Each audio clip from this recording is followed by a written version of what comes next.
सभी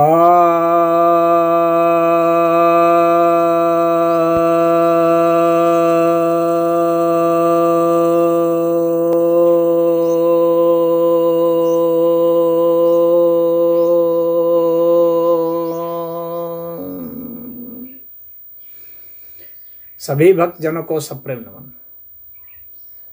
भक्तों, आज आप देख रहे हैं कि युद्ध भिन्न भिन्न राष्ट्रों के बीच में बहुत विकराल रूप धारण कर रहा है, जो या तो लड़ रहे हैं या लड़ने की तैयारी कर रहे हैं। और जो विश्व संस्था बनी थी द्वितीय विश्व युद्ध के बाद कि अब ऐसे युद्ध नहीं हो, वे कभी भी रोक पाने में समर्थ नहीं।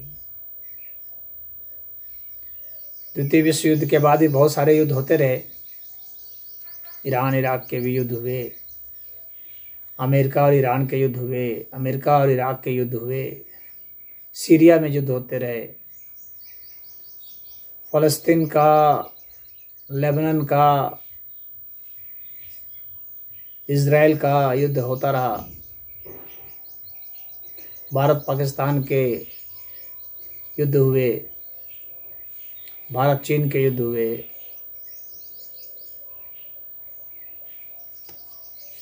सोवियत संघ टूट गया। अब उसके रिएक्शन में फिर ये सब युद्ध हो रहे हैं, रूस और यूक्रेन के। इस तरह से तमाम युद्ध हो रहे हैं। अब प्रश्न यह उठता है कि आखिर इन सब का समाधान क्या है और क्यों जो है असफल है संयुक्त राष्ट्र संघ। जो संयुक्त राष्ट्र संघ बनाया गया वो असफल क्यों हुआ युद्ध रोकने में। गुट बनते गए। अब कोल्ड वॉर के समय इन लोगों ने गुट बनाया, नाटो का, North Atlantic Treaty Organisation, America Europe ने मिल करके, ताकि सोवियत संघ के प्रभाव को कम किया जा सके। वे आगे बढ़ नहीं पाए क्योंकि विचारधारा की लड़ाई थी। एक तरफ जो है कम्युनिस्ट विचारधारा थी, साम्यवादी, एक तरफ पूंजीवादी विचारधारा थी। अब जब सोवियत संघ टूट गया तो फिर नाटो के रखने का कोई बहुत बड़ा औचित्य नहीं था, लेकिन फिर भी सोवियत संघ भले टूट गया लेकिन साम्यवादी विचारधारा नहीं टूटी थी और चीन और रूस उन विचारधाराओं पर अभी चल ही रहे थे। तो लिहाजा यूएसए ने इस ग्रुप को जारी रखा, बल्कि इसको और बढ़ाने की कोशिश की और तेल का दोहन शोषण, संसाधनों का दोहन शोषण कैसे हो सके और सभी राष्ट्रों पर कैसे दबदबा बनाया जा सके और दादागिरी किया जा सके, इसका उन लोगों ने उपाय ढूंढ लिया था और वही वो करते रहे। लेकिन इसके कारण कई इराक से भी युद्ध हुए और कुवैत में युद्ध हुए। इराक कुवैत का युद्ध बहुत रहा। तो इस तरह से युद्ध होते रहे, आज भी हो रहे हैं।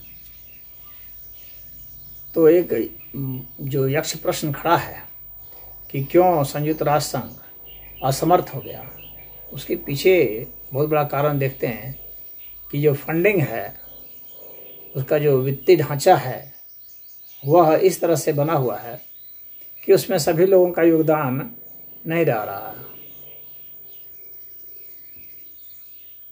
यानी जो टैक्स है एक तरह से वह सबके लिए बराबर नहीं है, मनमाना है। कोई ज़्यादा दे रहा है, कोई कम दे रहा है। तो जो ज़्यादा देने वाले हैं उनका दबदबा है, जैसे कि अमेरिका ज़्यादा देता है, चीन ज़्यादा देता है, तो उन लोगों का दबदबा ज़्यादा है, उन लोग की बात वहाँ ज़्यादा सुनी जाती है। जो कम देते हैं उनकी बात वहाँ कम सुनी जाती है। एक बहुत बड़ा कारण यह है। और दूसरा सबसे बड़ा कारण है कि उस ग्रुप में वहाँ भी भीतर खेमाबंदी है। तो जो नाटो देश हैं वे एकजुट रहते हैं, जो पश्चिमी देश हैं जो अमेरिका के साथ हैं वे एकजुट रहते हैं। जो सोवियत संघ और चीन का ग्रुप है, अभी जो रसिया है, तो ये सब एक साथ रहते थे, अभी भी हैं साथ में। भारत डिंग डोंग भी करते रहता है, अरे कभी तटस्थ नीति अपनाए रहता है, कभी उस ग्रुप के साथ हो जाता है, कभी इस ग्रुप के साथ, और कभी अलग हो जाता है, कहता है तटस्थ नीति है हमारी।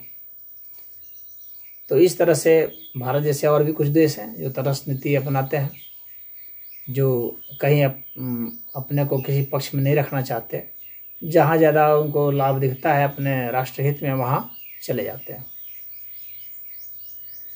तो इन कारणों से ऐसा प्रतीत हो जाता है, स्पष्ट भी हो जाता है कि संयुक्त राष्ट्र संघ की जो नीति है वहाँ पर, वो भले वहाँ फैसला बहुसंख्यक आधार पर वहाँ की असेंबली है उसमें हो जाता है, लेकिन वास्तव में वहाँ पर एक खेमाबंदी ही होती है, और एक खेमे वाले एक तरफ वोट देते हैं, उसी में कुछ जो तटस्थ देश हैं वे जिसकी ओर मुड़ते हैं उनका प्रस्ताव पारित होता है।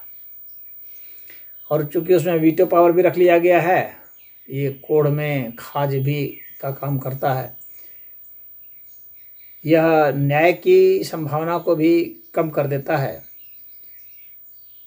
क्योंकि यह किसी को विशेषाधिकार देता है।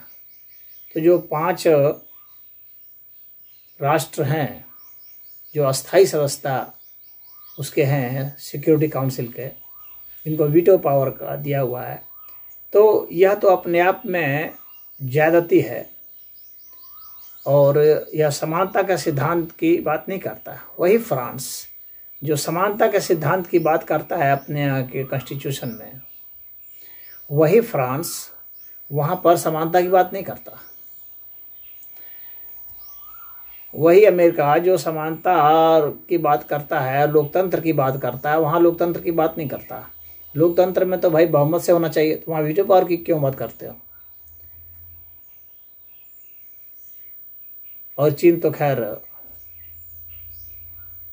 तानाशाह का रवैया उसका शुरू से रहा है और वहाँ भी रहता है। और ब्रिटेन तो एक तरह से वो तो एक स्टूज है यूएसए का, उसका अपना कोई स्टैंड रहता नहीं है, जो अमेरिका कह दिया वही उसका स्टैंड है।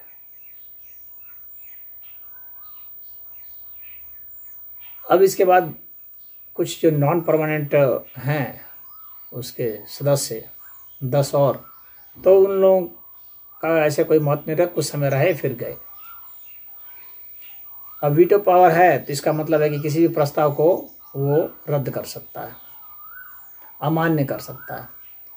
तो फिर वहाँ पर कोई जब सिक्योरिटी के मामले में जब कोई भी हित इनसे टकराएगा, इनके राष्ट्र हित से, तो उसको वे इनकार कर देंगे। तो इसका मतलब है कि विश्व हित जो है बौना हो जाएगा और राष्ट्र हित जो है मजबूत हो जाता है। तो ऐसे में विश्व का कल्याण कैसे होगा और विश्व में सुख शांति और समृद्धि कहाँ से आएगी? नहीं आएगी। इसका अर्थ है कि सिक्योरिटी काउंसिल में या तो सुधार होना चाहिए, और सुधार यही होना चाहिए कि वीटो पावर किसी को भी नहीं होना चाहिए।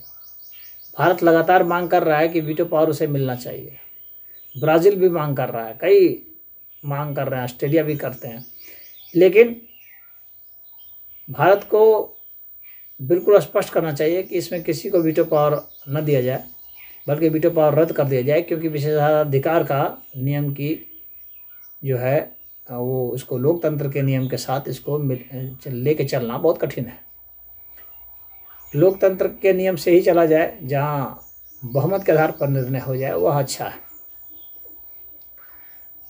और जो टैक्स देते हैं या सहयोग करते हैं, तो लोग को अपने जीडीपी के हिसाब से यह नियम बना दिया जाए कि जिनका जीडीपी जैसा है उसके अनुसार से ही वो परसेंटेज जो है वहाँ पर उनका योगदान होना चाहिए। यदि ऐसा करेंगे, वो चाहे जितना भी परसेंटेज हो, लेकिन हो जीडीपी के हिसाब से, तो यह जो है उचित होगा। या फिर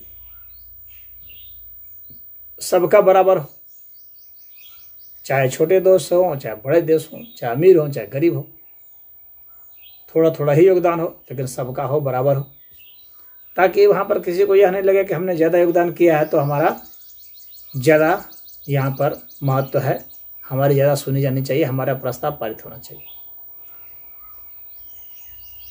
और जो सिक्योरिटी की समस्या है पूरे विश्व में, उसके लिए सबसे महत्वपूर्ण चीज़ यह है कि भारत सिर्फ तटस्थ नीति अगर अपनाता है मात्र, कि हम ना रूस की ओर रहेंगे, ना चीन की ओर रहेंगे, ना रहेंगे यूएसए की ओर या ब्रिटेन या फ्रांस की ओर, हम बिल्कुल अलग रहेंगे, तो इस नीति से यह नकारात्मक नीति है एक तरह से, सकारात्मक इसे नहीं समझना चाहिए उतना, या हद से हद या उदासीन नीति है। तटस्थ मतलब ही उदासीन होता है, लेकिन यह विकास का सही मॉडल नहीं है।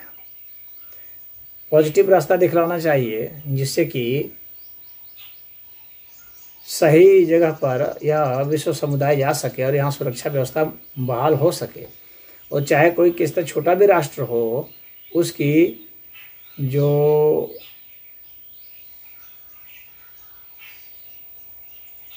बाउंड्री है वह सुरक्षित हो सके और निर्भीक होकर के वह व्यापार कर सके और उसके ऊपर प्रतिबंधों की बौछार न हो। अब प्रतिबंधों के लिए भी ग्रुप बना देते हैं, एक ग्रुप दूसरे ग्रुप पर प्रतिबंध लगा देता है, तो मनमाने ढंग से ये सब चलता है। तो ऐसा मनमाना ढंग नहीं आ पाए, तो इसके लिए यह जरूरी है कि वहाँ पर भारत प्रस्ताव यह लाए कि जितने भी राष्ट्र हैं वे सभी अपने मिलिट्री को कम कर दें, चौथाई कर दें, पूरी तरह ख़त्म नहीं कर सकते तो कम से कम चौथाई कर दें। तो जो 3 हिस्सा बचेगा उनके मिलिट्री के बजट का, उसका एक हिस्सा संयुक्त राष्ट्र संघ को दे दिया जाए। यानी संयुक्त राष्ट्र संघ के पास भी एक मिलिट्री होनी चाहिए, एक आर्मी होनी चाहिए, आर्मी, नेवी और एयरफोर्स सब, जो कि सभी राष्ट्रों से बढ़कर के हो। तब वह जो है अपने अभियान को छेड़ सकता है। यदि कोई राष्ट्र गलती करता है तो एक विश्व सेना हो जो कि उस अभियान को छेड़ दे और जिसने गलत किया है उसके खिलाफ में कार्रवाई कर सके, तब जाकर के उसका महत्व रहेगा, विश्व समुदाय का महत्व रहेगा, अन्यथा से नहीं रहेगा। और किसी भी राष्ट्र को बहुत ज़्यादा सेना रखने की छूट नहीं होनी चाहिए। जितनी सेना है उन सबको उसके चौथाई पर कर देना चाहिए। और संयुक्त राष्ट्र संघ की जो सेना है वो सबसे बड़ी सेना हो, और सारे विध्वंसक हथियार जो परमाणु बम हैं वो सभी राष्ट्रों के भंग कर देने चाहिए। वे सारे परमाणु बम जो है संयुक्त राष्ट्र संघ के अधीन हो जाने चाहिए।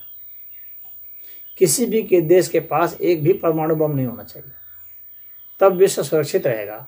परमाणु बम सिर्फ जो है संयुक्त राष्ट्र संघ के पास होना चाहिए।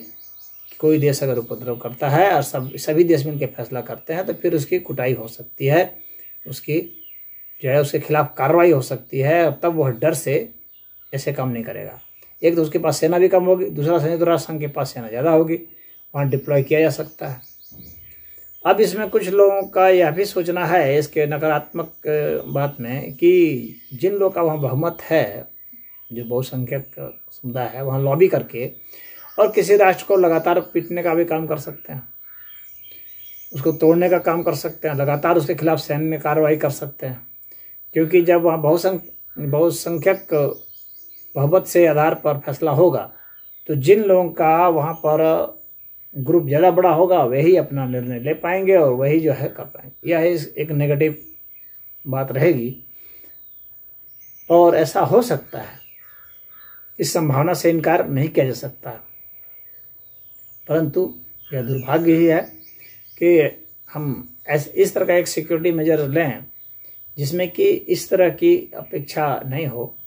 किसी भी देश के खिलाफ कार्रवाई करने के लिए 2/3 या उससे ज़्यादा का रख दिया जाए या 3/4 रख दिया जाए, ताकि कम से कम संभावना हो उसके खिलाफ में।